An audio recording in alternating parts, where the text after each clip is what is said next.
नमस्ते Australia.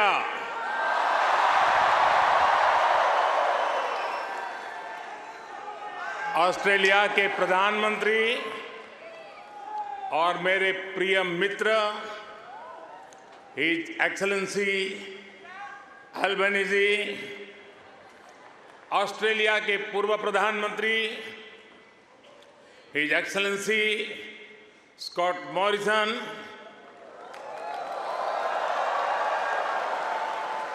New South Wales के premier Chris mince,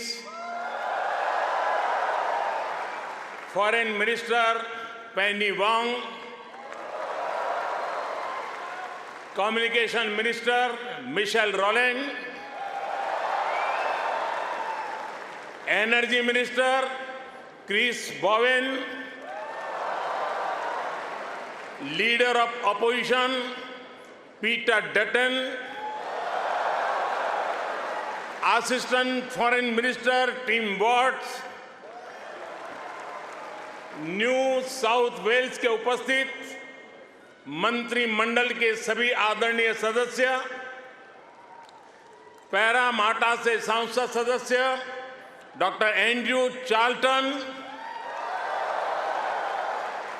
यहां उपस्थित ऑस्ट्रेलिया के सभी सांसद सदस्य, मेयर, डिप्टी मेयर, काउंसिलर्स और ऑस्ट्रेलिया में रह रहे प्रवासी भारतीय जो आज इतनी विशाल संख्या में उपस्थित हुए हैं, आप सबको मेरा नमस्कार।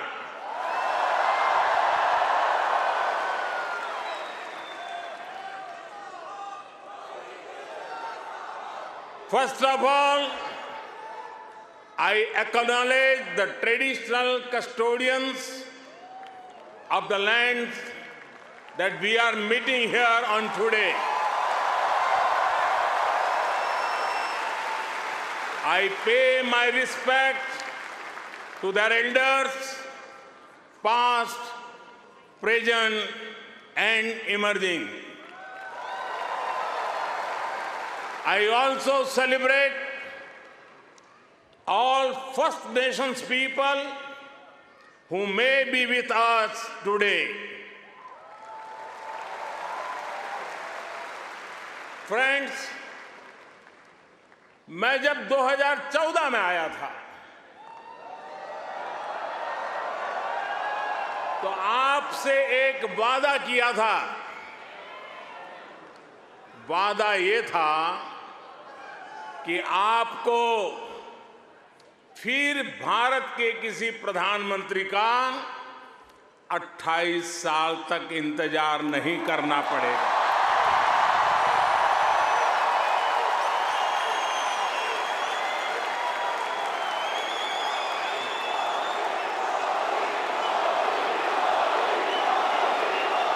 तो लीजिए, यहां सिडनी में इस ऐना में मैं फिर हाजिर हूं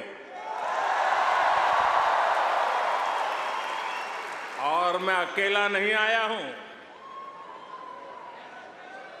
प्रधानमंत्री अल्बनीज़ी भी मेरे साथ आए हैं। मिस्टर प्राइम मिनिस्टर, अपने बहुत व्यस्त कार्यक्रम में से हम सभी के लिए आपने समय निकाला है। ये हम भारतीयों के प्रति आपके स्नेह को दर्शाता है। आपने जो अभी कहा वो दिखाता है कि ऑस्ट्रेलिया के मन में भारत के प्रति कितना प्रेम है। इसी वर्ष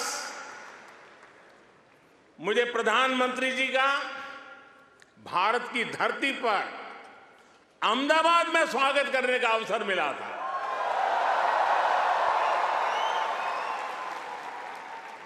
आज उन्होंने यहां लिटिल इंडिया के फाउंडेशन स्टोर को अनवील करने में मेरा साथ दिया है, मैं उनका बहुत बहुत आभार व्यक्त करता हूं।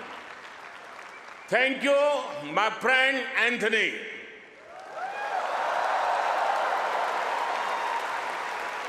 ये लिटिल इंडिया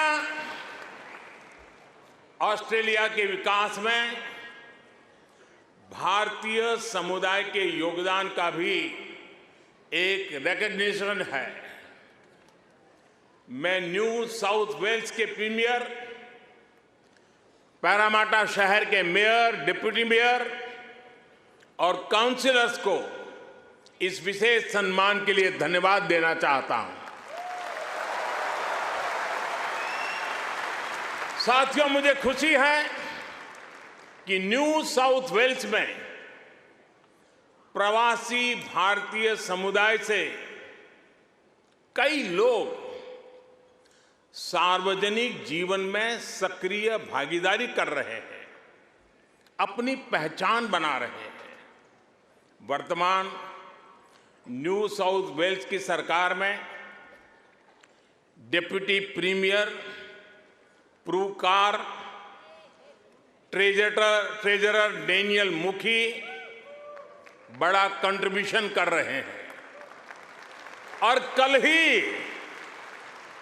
कल ही भाई समीर पांडे पैरामाटा के लॉर्ड मेयर चुने गए हैं। मैं सबका अभिनंदन करता हूं, बहुत बहुत बधाई देता हूं।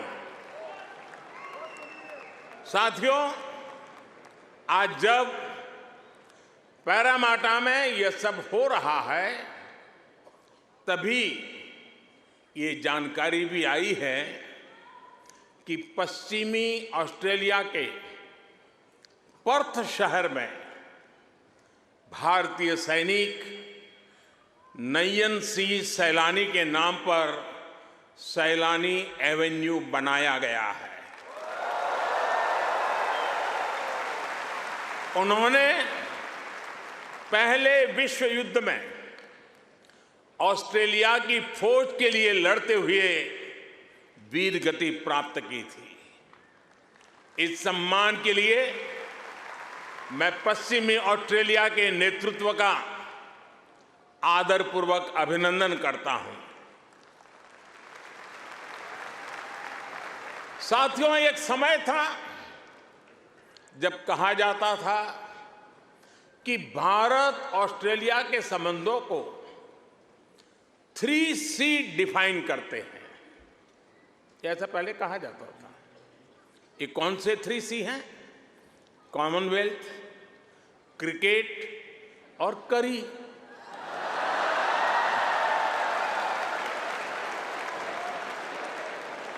इसके बाद कहा गया कि भारत ऑस्ट्रेलिया के संबंध 3D पर आधारित है। डेमोक्रेसी, डायस्पोरा और दोस्ती। कुछ लोगों ने यह भी कहा कि भारत ऑस्ट्रेलिया के संबंध 3E पर आधारित है। एनर्जी, इकोनॉमी और एजुकेशन। यानी कभी C, कभी D, कभी E। अलग अलग कालखंड में ये बात संभवतः सही भी रही है, लेकिन भारत और ऑस्ट्रेलिया के ऐतिहासिक संबंधों का विस्तार इससे कहीं ज्यादा बड़ा है।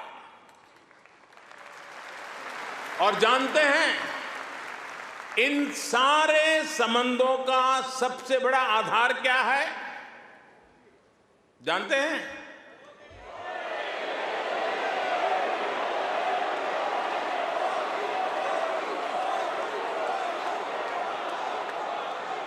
जी नहीं, सबसे बड़ा आधार है म्यूचुअल ट्रस्ट और म्यूचुअल रिस्पेक्ट।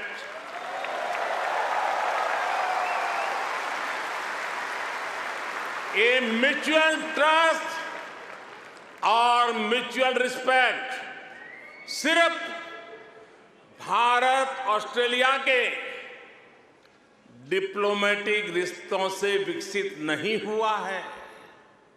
इसकी असली वजह है, इसकी असली ताकत है आप ऑस्ट्रेलिया में रहने वाले हर एक भारतीय। आप उसकी असली ताकत है। इसकी असली वजह है ऑस्ट्रेलिया के 2.5 करोड़ से ज्यादा सिटीजन्स।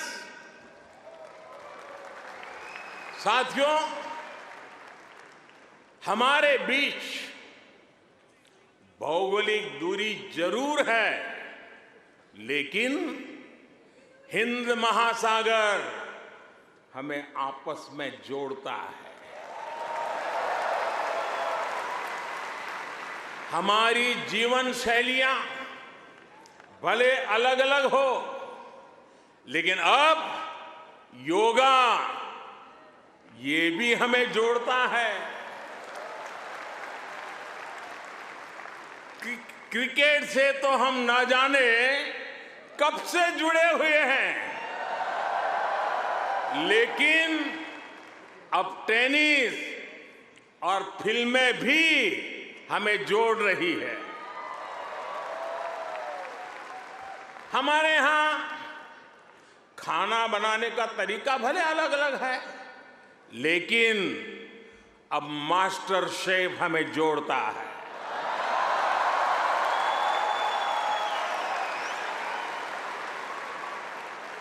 हमारे यहां पर्व त्योहार भले अलग अलग मनाए जाते हैं, लेकिन हम जुड़े हुए हैं दिवाली की रौनक से, बैसाखी के जश्न से। हमारे यहां भाषाएं भले अलग अलग बोली जाती हो, लेकिन हम जुड़े हुए हैं मलयालम, तमिल, तेलुगु, पंजाबी, हिंदी भाषाएं पढ़ाने वाले इतने सारे स्कूलों से। साथियों, ऑस्ट्रेलिया के लोग, यहां के निवासी इतने विशाल हृदय के हैं, दिल के इतने अच्छे और सच्चे हैं कि भारत की इस विविधता को खुले दिल से स्वीकारते हैं।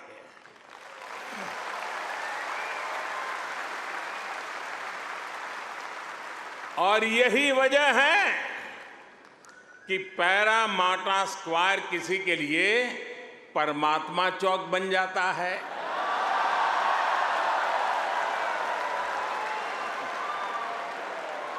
विक्रम स्ट्रीट भी विक्रम स्ट्रीट के रूप में मशहूर हो जाती है, और हैरिस पार्क कई लोगों के लिए हरीश पार्क हो जाता है।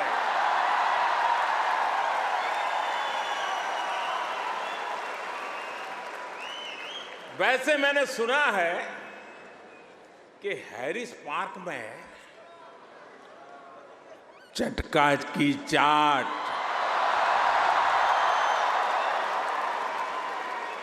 जयपुर स्वीट्स की जलेबी, उसका तो कोई जवाब ही नहीं है। मेरी आप सबसे रिक्वेस्ट है, आप लोग कभी मेरे मित्र पीएम एल्बनीज़ी को भी वहां जरूर ले जाइएगा। और साथियों, जब खाने की बात चली है और चाट की बात चली है, तो लखनऊ का नाम आना भी स्वाभाविक ही है। मैंने सुना है सिडनी के पास लखनऊ नाम की जगह भी है, लेकिन मुझे पता नहीं वहां भी चाट मिलती है क्या। अच्छा, यहां भी तो शायद दिल्ली के पास वाले लखनऊ के लोग होंगे ही होंगे, है क्या? वाह, वाकई Delhi street, Bombay street, Kashmir Avenue, Malabar Avenue जैसी कितनी ही सड़कें यहां ऑस्ट्रेलिया में आपको भारत से जोड़े रखती है। मुझे बताया गया कि अब तो ग्रेटर सिडनी में इंडिया परेड भी शुरू होने जा रही है। मुझे जानकर भी बहुत अच्छा लगा कि यहां आप सबने आजादी का अमृत महोत्सव भी बहुत धूमधाम से मनाया है। यहां की कई सारी सिटी काउंसिल में बहुत सारे कार्यक्रम किए गए हैं। सिडनी ओपेरा हाउस जब तिरंगे की रोशनी से सराबोर हुआ तो यहां हर भारतीय का दिल खुश हो गया। हिंदुस्तान में भी जय जयकार हो रहा था। और इसके लिए मैं न्यू साउथ वेल्स गवर्नमेंट का विशेष तौर पर आभार व्यक्त करता हूं। साथियों, हमारे क्रिकेट के रिश्तों को भी 75 वर्ष पूरे हो गए हैं। क्रिकेट की फील्ड पर मुकाबला जितना रोचक होता है, उतनी ही गहरी ऑफ द फील्ड हमारी दोस्ती है। इस बार तो ऑस्ट्रेलिया की अनेक विमेन क्रिकेट प्लेयर भी पहली बार भारत में आईपीएल खेलने आई थी।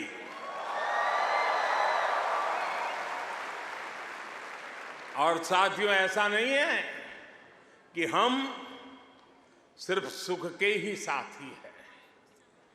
अच्छा दोस्त तो सुख का तो साथी होता है, दुख का भी साथी होता है।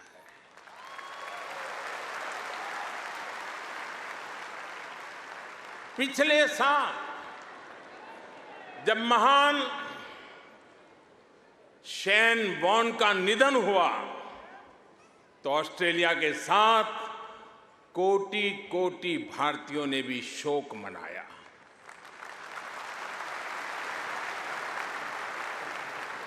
ये ऐसा था जैसे हमने अपना कोई खो दिया है।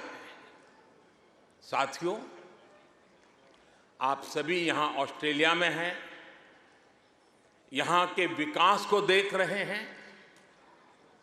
आप सभी का एक सपना रहा है कि हमारा भारत भी विकसित राष्ट्र बने।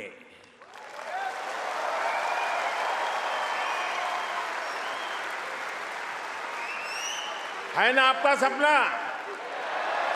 है ना आपका सपना? है ना आपका सपना? जो सपना आपके दिल में है, वो सपना मेरे दिल में भी है। ये मेरा भी सपना है। 140 करोड़ भारतीयों का सपना है। साथियों, भारत के पास सामर्थ्य की कमी नहीं है। भारत के पास संसाधनों की कमी भी नहीं है। आज दुनिया की सबसे बड़ी और सबसे युवा टैलेंट फैक्ट्री जिस देश में है, वो है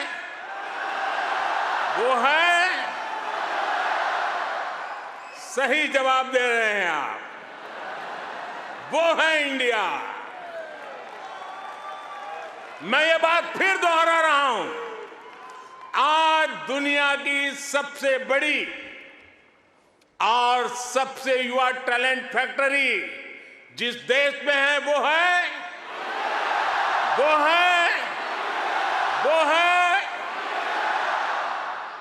और अब मैं आपके सामने ऐसे ही कुछ फैक्ट रखूंगा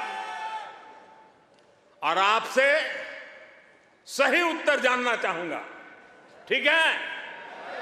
रेडी?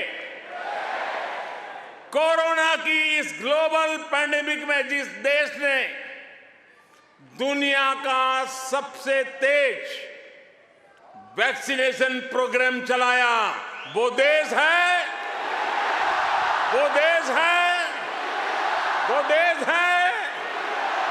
आज जो देश दुनिया की फास्टेस्ट ग्रोइंग लार्ज इकोनॉमी है, वो है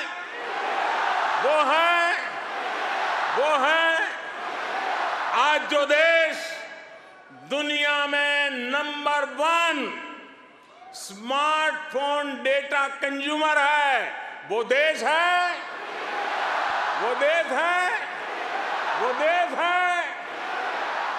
आज जो देश फिनटेक एडॉप्शन रेट में नंबर 1 है, वो देश है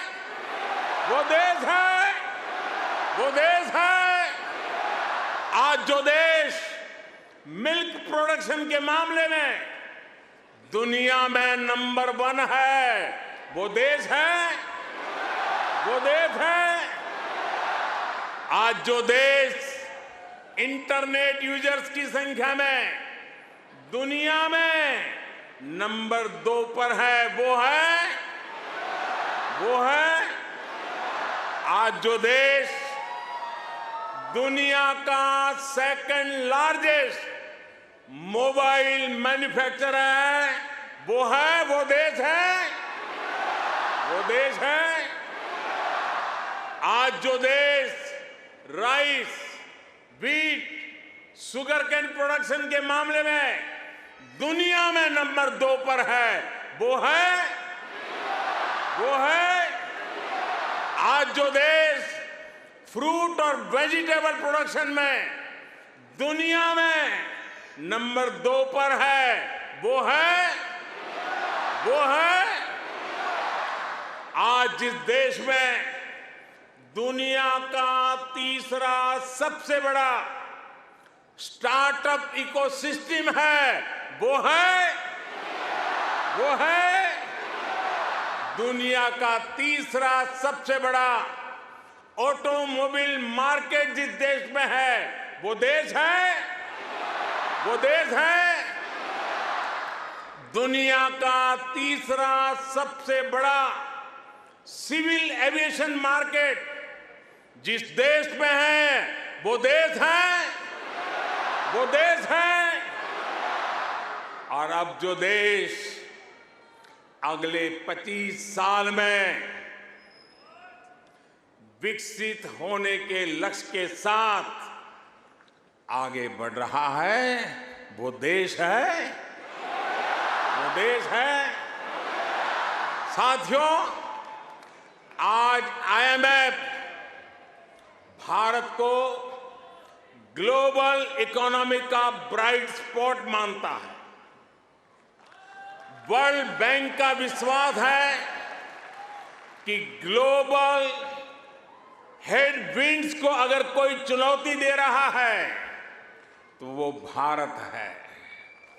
आज दुनिया के कई देशों में बैंकिंग सिस्टम पर संकट है, लेकिन दूसरी तरफ भारत के बैंकों की मजबूती की आज चारों तरफ प्रशंसा हो रही है। दुनिया में 100 साल में आए सबसे बड़े संकट के बीच भारत ने बीते वर्ष रिकॉर्ड एक्सपोर्ट किया है। आज हमारा फॉरेक्स रिजर्व नई बुलंदियां छू रहा है। फ्रेंड्स, भारत ग्लोबल गुड के लिए कैसे काम कर रहा है, इसका उदाहरण हमारा डिजिटल स्टैक है। आप सभी भारत के फिनटेक रिवॉल्यूशन से भली भांति परिचित हैं। आपको याद होगा, जब मैं 2014 में यहां आया था, तब मैंने आपसे एक सपना साझा किया था। मेरा वो सपना था कि भारत में गरीब से गरीब का अपना बैंक खाता हो।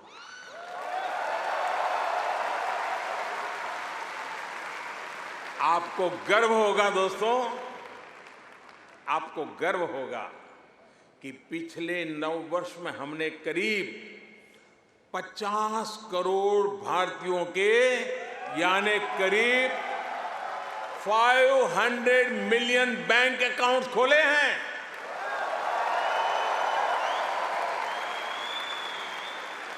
और सिर्फ बैंक अकाउंट खोलना ही हमारी सफलता, हम वहां अटकते नहीं हैं।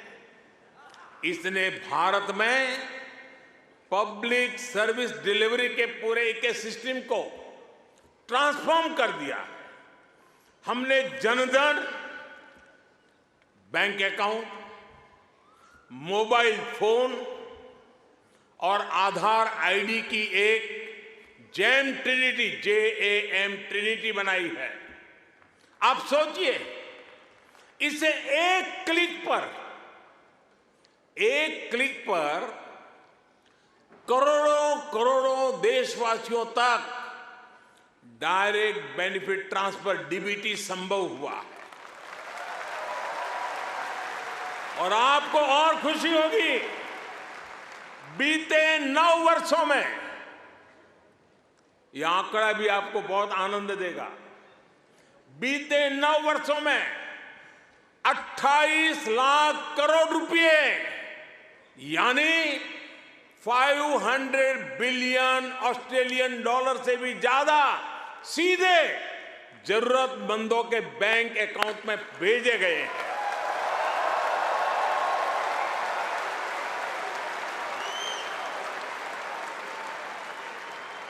कोरोना के समय में बहुत से देशों को अपने नागरिकों को पैसे भेजने में मुश्किल आई थी, लेकिन भारत उन देशों में था जो एक क्लिक पर ये काम पलकों में कर रहा था।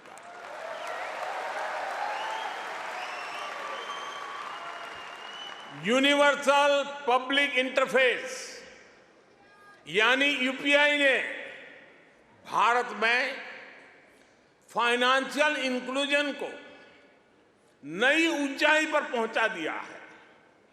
आज दुनिया के 40%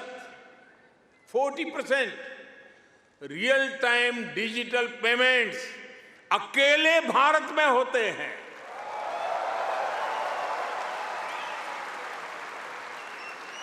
आप अभी भारत आए होंगे तो देखा होगा, आज फल, सब्जी या पानी पूरी के ठेले हो या फिर चाय की दुकान, सब जगह डिजिटल ट्रांजैक्शन हो रहा है। साथियों, भारत का ये डिजिटल रिवॉल्यूशन सिर्फ फिनटेक तक सीमित नहीं है। भारत आधुनिक व्यवस्थाएं बना रहा है, लोगों की ईज ऑफ लिविंग बढ़ा रहा है। इसका एक उदाहरण भारत का डिजी लॉकर है। इसमें ड्राइविंग लाइसेंस से लेकर डिग्री और प्रॉपर्टी के पेपर्स तक जो भी सरकार इश्यू करती है वो इस डिजिटल लॉकर में जनरेट होते हैं। करीब सैकड़ों तरह के डॉक्यूमेंट्स डिजिटल लॉकर में रिफ्लेक्ट होते हैं। आपको फिजिकल कॉपी स्टोर करने की जरूरत नहीं है, बस एक पासवर्ड काफी है। और इससे 15 करोड़ से ज्यादा यानी 150 मिलियन से भी ज्यादा भारतीय जुड़ चुके हैं। इस तरह के कितने ही डिजिटल प्लेटफॉर्म आज हर भारतीय को पावरफुल बना रहे हैं, ताकतवर बना रहे हैं। साथियों, आज भारत के हर कदम, हर उपलब्धियों के बारे में दुनिया जानना चाहती है। आज की दुनिया जिस वर्ल्ड ऑर्डर की तरफ जा रही है, जिन संभावनाओं को तलाश रही है, उसमें ये स्वाभाविक भी है। भारत हजारों वर्षों की जीवंत सभ्यता है। भारत मदर ऑफ डेमोक्रेसी है।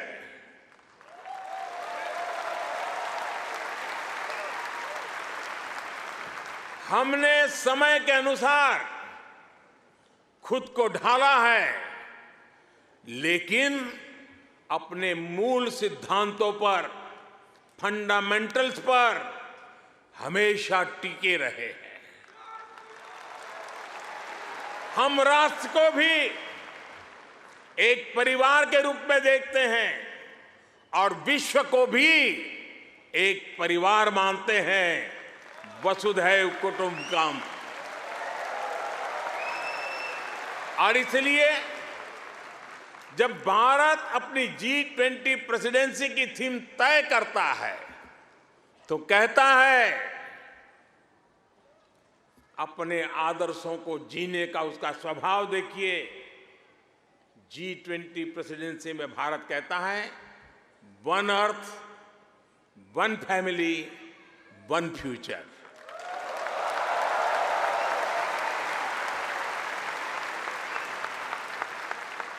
जब भारत पर्यावरण की रक्षा के लिए सोलर एनर्जी के बड़े लक्ष्य तय करता है तो कहता है वन सन, वन वर्ल्ड, वन ग्रिड।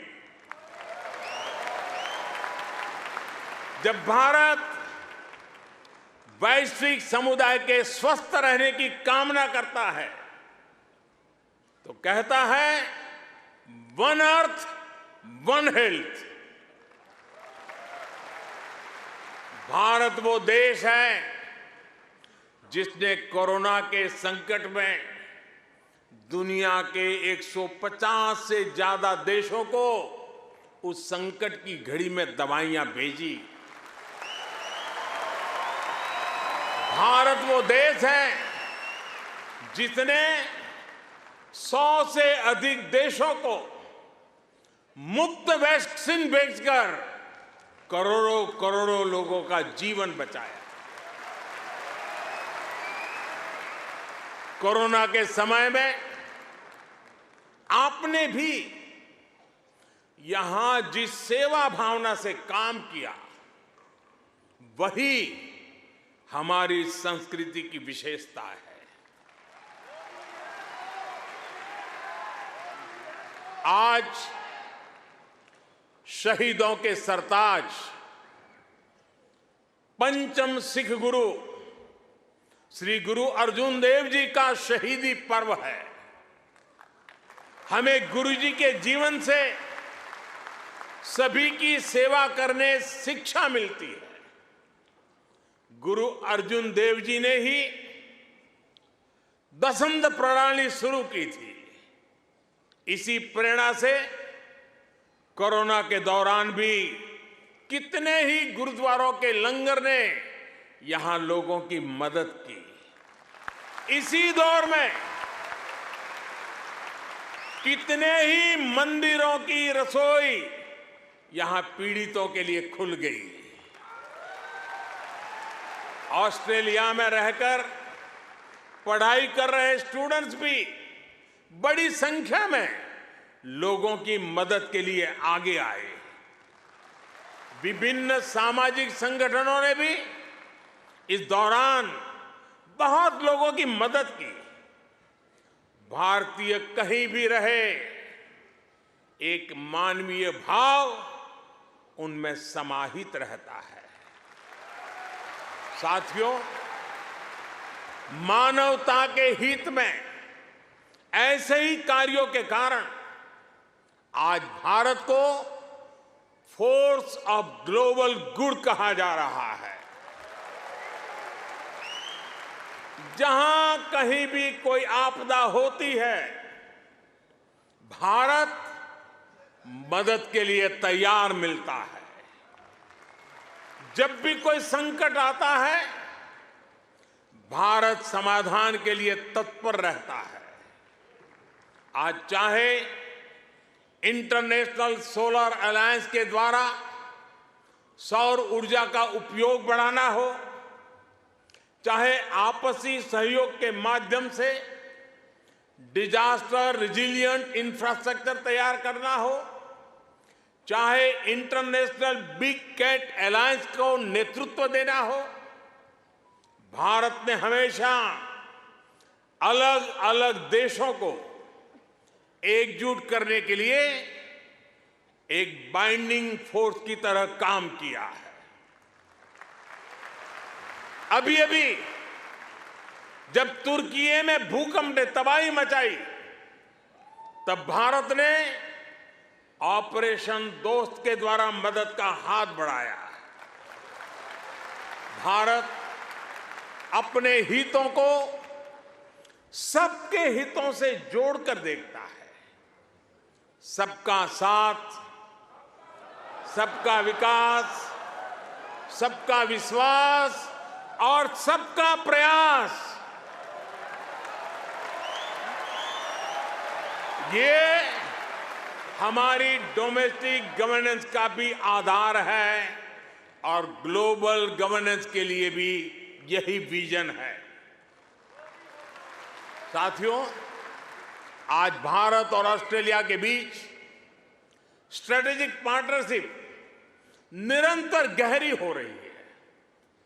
हाल में ही हमने इकोनॉमिक कोऑपरेशन और ट्रेड एग्रीमेंट ECTA एकता साइन किया है। अनुमान है इससे दोनों के बीच ट्रेड अगले 5 वर्ष में 2 गुने से अधिक हो जाएगा। अब हम कॉम्प्रिहेंसिव इकोनॉमिक कोऑपरेशन एग्रीमेंट पर काम कर रहे हैं। हम रिजिलिएंट और रिलायबल सप्लाई चेन्स का निर्माण कर रहे हैं।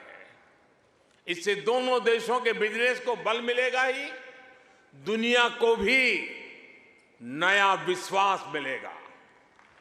आज भारत और ऑस्ट्रेलिया के बीच कई डायरेक्ट फ्लाइट्स हैं। बीते वर्षों में फ्लाइट्स की संख्या बढ़ी है। आने वाले दिनों में इनकी संख्या और बढ़ेगी।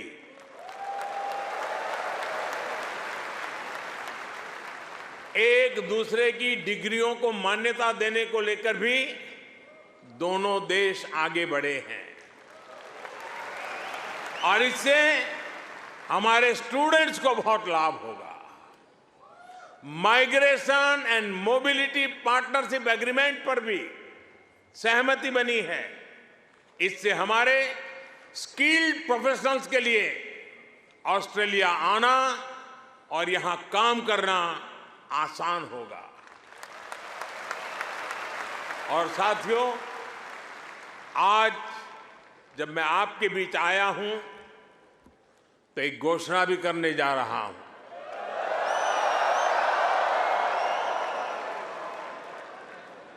ब्रिस्बेन में भारतीय समुदाय की बहुत समय से जो मांग थी, अब उसे पूरा किया जाएगा। जल्द ही ब्रिस्बेन में भारत का एक नया कॉन्सुलेट खोला जाएगा।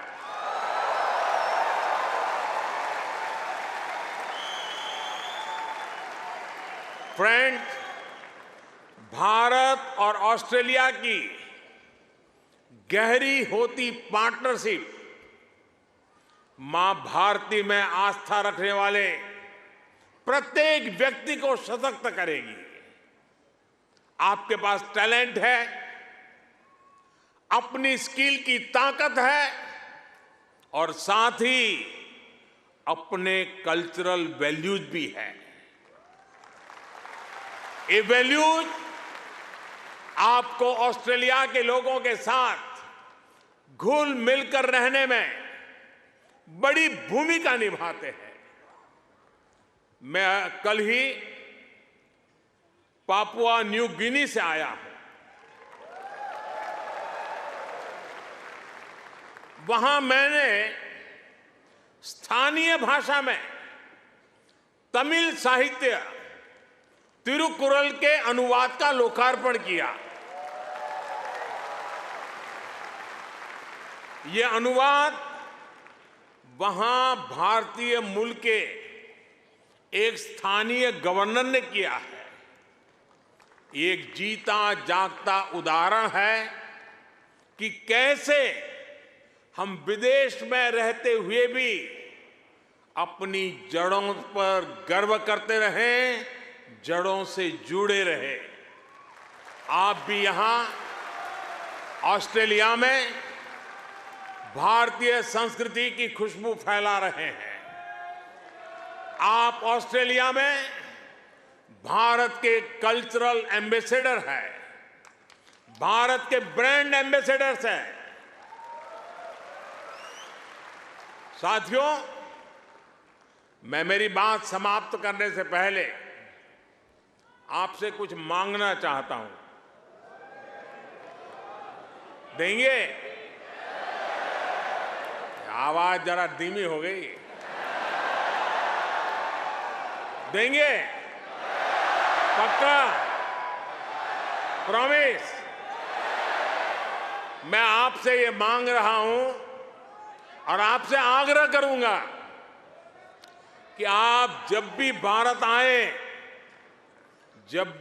आए, अपने साथ कोई न कोई ऑस्ट्रेलियाई मित्र और उनके परिवार को भी साथ लेकर के आए।